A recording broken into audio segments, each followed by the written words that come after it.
Okay. So basically, after language arts, I have the block, the main course. Okay. This is where you have all your subjects, all the things you think of normally. And again, you're not doing everything every day. So you in the membership, you can see there's different sample schedules.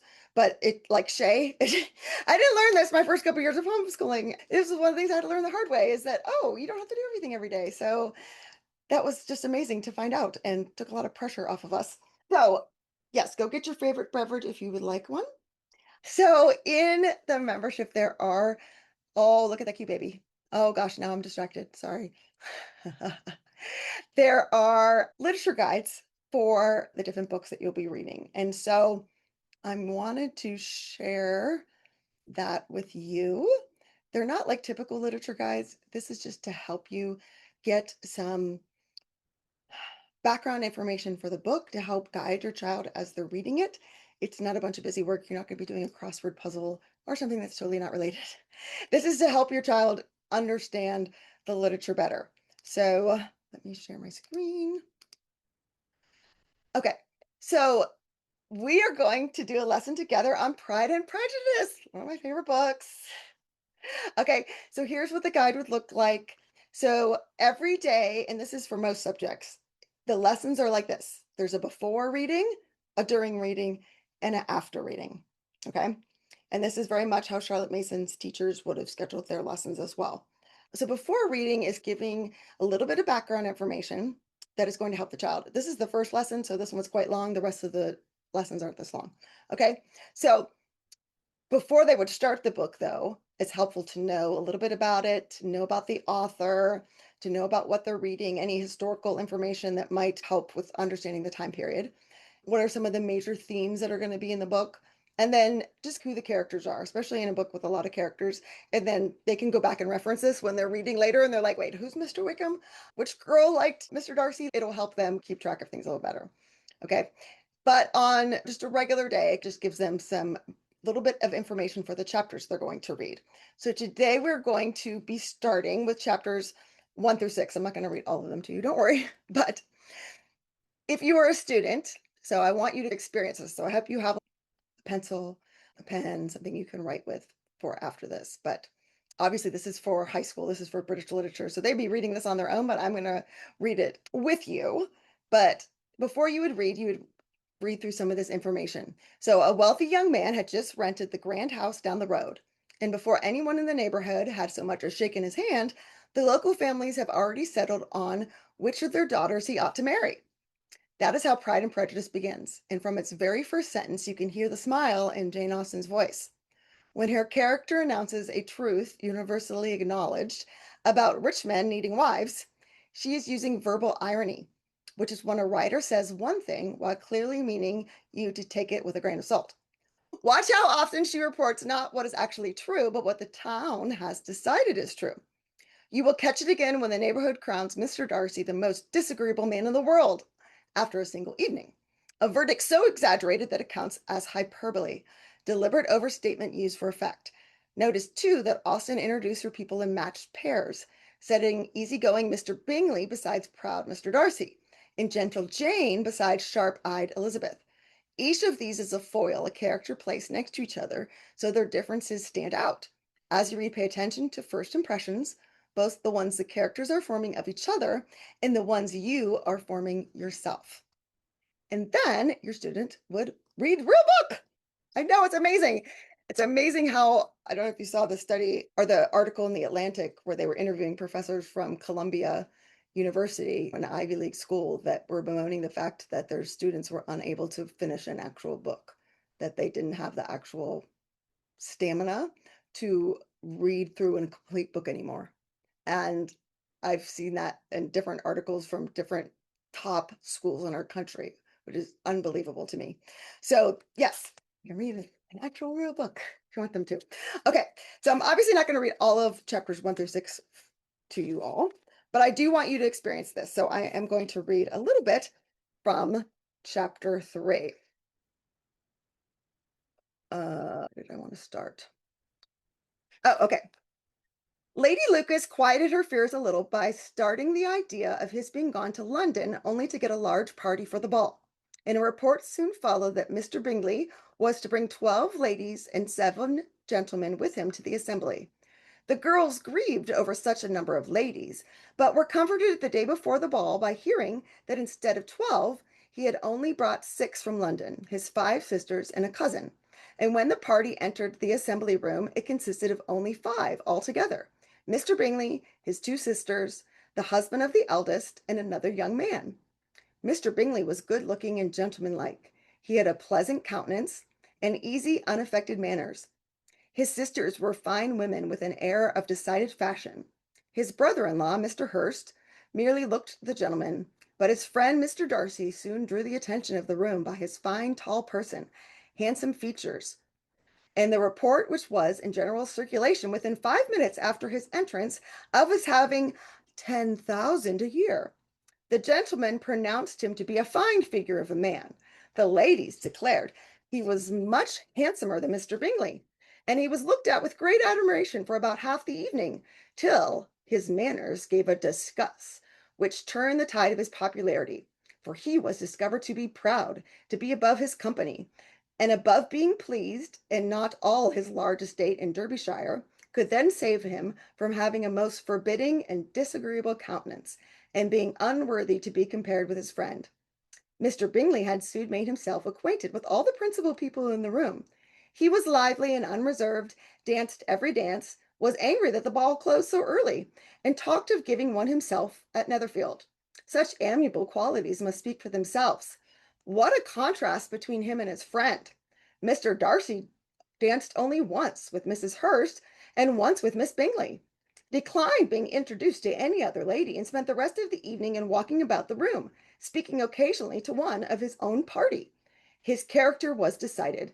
He was the proudest, most disagreeable man in the world, and everybody hoped that he would never come there again. Amongst the most violent against him was Mrs. Bennet, whose dislike of his general behavior was sharpened into particular resentment by having slighted one of his daughters. Elizabeth Bennet had been obliged, by the scarcity of gentlemen, to sit down for 2 dances, and during that part of the time Mr. Darcy had been standing near enough for her to overhear a conversation between him and Mr. Bingley, who came from the dance for a few minutes to press his friend to join it. "Come, Darcy," said he, "I must have you dance. I hate to see you standing about by yourself in this stupid manner. You had better dance." "I certainly shall not. You know how I detest it, unless I am particularly acquainted with my partner. At such an assembly as this it would be insupportable. Your sisters are engaged, and there is not another woman in the room who it would not be a punishment for me to stand up with." "I would not be so fastidious as you are," cried Bingley, "for a kingdom. Upon my honor, I never met with so many pleasant assemblies. But I never met with so many pleasant girls in my life as I have this evening, and there are several of them who are uncommonly pretty." "You are dancing with the handsomest girl in the room," said Mr. Darcy, looking at the eldest Miss Bennet. "Oh, she is the most beautiful creature I ever beheld, but there is one of her sisters sitting down just behind you, who is very pretty, and I dare say very agreeable. Do let me ask my partner to introduce you." "Which do you mean?"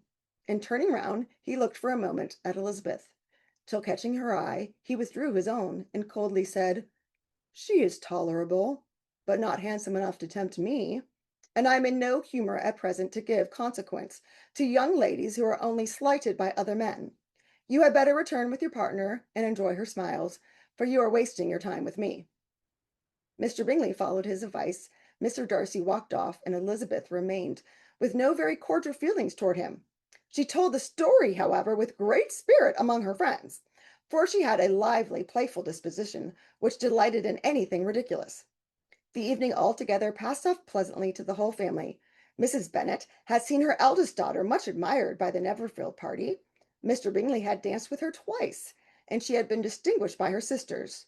Jane was as much gratified by this as her mother could be, though in a quieter way. Elizabeth felt Jane's pleasure. Mary had heard herself mentioned to Miss Bingley as the most accomplished girl in the neighbourhood, and Catherine and Lydia had been fortunate enough to never be without partners, which is all that they had learned yet to care for in a ball. They returned therefore in good spirits to Longbourn, the village where they lived, of which they were the principal inhabitants. They found Mr. Bennet still up with a book. He was regardless of the time, and on the present occasion he had a good deal of curiosity as to the event of an evening which had raised such splendid expectations. He had rather hoped that all his wife's views on the stranger would be disappointed, but he soon found that there was a very different story to hear. "Oh, dear Mr. Bennet," she said as she entered the room, "we have had the most delightful evening, a most excellent ball. I wish you had been there. Jane was so admired. Nothing could be like it. Everybody said how well she looked, and Mr. Bingley thought her quite beautiful, and he danced with her twice. Only think of that, my dear! He danced with her twice, and she was the only creature in the room that he asked for a second time. First of all, he asked Miss Lucas, and I was so vexed to see him stand up with her. But however, he did not admire her at all. Indeed, nobody can. And he seemed quite struck with Jane as she was going down the dance. So he inquired who she was and got introduced and asked her for the next two. And then the two thirds he danced with Miss King, and the fourth with Mary Lucas, and the fifth with Jane, and the sixth with Lizzie. If he had any compassion for me, cried her husband impatiently, he would not have danced half as much. Okay, so obviously there's more to those chapters. And then you ask your child is going to narrate. So in the literature guide, there are some prompts that kind of go with to give them some more. So the one for this lesson is retell how the Bennet family responds to the arrival of Mr. Bingley at Neverfield Park and describe the first impressions of both Mr. Bingley and Mr. Darcy. Be sure to include the events at the ball and Elizabeth's reaction to Darcy. Now, obviously, we didn't read all of that, but you can do part of it. Describe the first impressions of both Mr. Bingley and Miss Darcy, include the events of the ball. So, if you have a piece of paper, I would like you to try this. Because Charlotte Mason even said, if you want to understand what narration is like, read some of Dickens or Austen before you go to bed, and in the morning, try to retell what you read the night before. So if you want to understand what this narration experience is like for your kids, I will give you a minute. Write down, or if you don't have a piece of paper, you can use the notes app on your phone and talk to it, because oral narration, written narration, it doesn't matter. You're communicating what you learned.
All right. Then there is a discussion question. So, narrating is the act of knowing, it's the act of telling back what you have learned. Younger grades, it's all oral. Then you slowly, depending on your kids' abilities and levels, transition to having them write. But even in high school, they're doing a lot of oral. Okay, not everything is written, even in high school. So, this is a high school lesson that I'm doing with you guys. And someone asked about, are they reading this to themselves? Yes, it's ideal if high schoolers are reading this to themselves, even Form 3. But obviously, my two kids are dyslexic, so they listen to the audiobook of Pride and Prejudice and follow along with the book, which is actually very important. They actually, in Charlotte Mason's time, called it was eye reading versus ear reading. That listening to something, studies have actually shown this, and neuroscience has proven it now. Ear reading, listening to something on audiobook is just as valuable as eye reading. There's actually no difference in somebody's comprehension. Yeah, audiobooks are good. And most of them, a lot of them are embedded into the membership. And then there's a discussion question. So obviously, if your child's doing this independently, they would just either write or talk their answers to this. But when you're young, your kids are younger, you're going to talk about it. The problem with a lot of not just literature, but history and a whole bunch of other subjects is curriculums is they do the discussion questions first. So it'd be like, oh, how many times did Mr. Bingley dance with Jane? And your child is having to go back through their memory and try to find the one answer to that question. And then everything that they thought was important is gone. Narrating allows the child to put into their own words what they actually thought. They might not care how many times Mr. Bingley danced with Jane, right? They may just think it was so funny that Mr. Darcy totally insulted Elizabeth with her sitting right there in earshot, right? Or the fact that she went to her friends and started gabbing because that's what my daughter does, and she totally related to that. Oh my gosh, I could just be like, you guys, you will not believe what just happened to me. And so she's narrating, they're telling it in their own voice, which I love it so much because it allows them to express in communication, also in writing, that they have a voice. It gets rid of that formula thing. But then you can still discuss things, but it comes after that. So they've had opportunity to express what's important, to put it into their own words, to make the learning their own. Because if you can tell me about something, you actually know it. If you, when you were writing, if you're like, oh, what did happen? What did she say? You probably don't know it. So it helps you pay attention more the next time. Oh, I really want to know so that I can talk about it later. So the discussion question is for this section. Oh, hold on. I just went, how are Mr. Darcy and Mr. Bingley different? So if you want to put that in the chat, I would love to know what you think. How are Mr. Bingley? And hopefully a lot of you have seen the movie of this. So you probably can answer it even if you hadn't listened to part of chapter 3. And in the literature guide, you probably saw there was like a YouTube link, but in the membership, these are actually embedded, so they're not ever going to YouTube. But I show that clip, of course, of Colin Firth, because he's my favorite, of the ball, because it's just so hilarious on the way he looks at all the girls with his eyes here. It's so funny. Okay. So Bingley thinks everyone is delightful, and Darcy thinks only people he already knows are. Oh, I love that. Mr. Bingley is very optimistic, and Mr. Darcy is more snobberish. I love that word.